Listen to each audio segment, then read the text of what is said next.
Should we celebrate Columbus Day? I doubt the people who were there in 1492 would say so, but let's see what Christian-backed PragerU has to say. We live 500 years from now, and there's a holiday for you, but it's really controversial. Nice! I have a holiday? Well, caramba! I should! I've worked so hard to get to this point, and what I just accomplished was insane! That PragerU curriculum is legal in public classrooms in the states of Florida and Oklahoma. In those states, teachers are discouraged from teaching that slavery was bad for black people, yet they will use this justification for the principle of white Euro manifest destiny. I'm sorry, Mr. Columbus, but I heard at school that you spoiled paradise and you brought slavery and murder to peaceful people. Those are some accusations.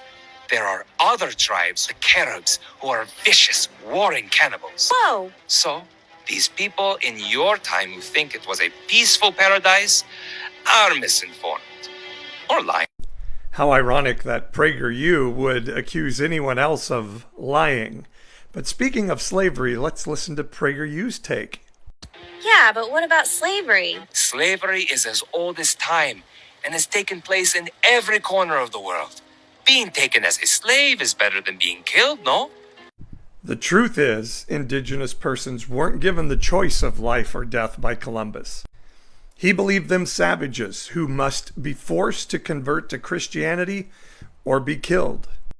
And as white Euros followed, they believed these people to be savages and uncivilized, and thus they believed they could take this new world. And used a passage from Genesis to justify it that said, "Be fruitful and multiply and subdue the land."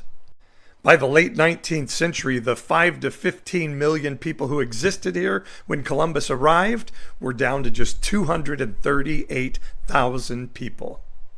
That's a genocide, right, Columbus? How can you come here to the 15th century and judge me by your standards from the 21st century? Before you judge, you must ask yourself, what did the culture and society at the time treat as no big deal? No big deal. Yeah, like in 1930s Germany, being anti-Semitic was no big deal. Who are you to judge them for it? And if we're going to use that logic, well then today's culture says women should have the right to reproductive health care, and same-gendered couples ought to have all the same rights as heterosexuals.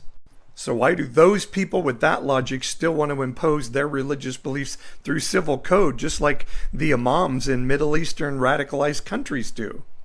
To look back and do this is, well, estúpido.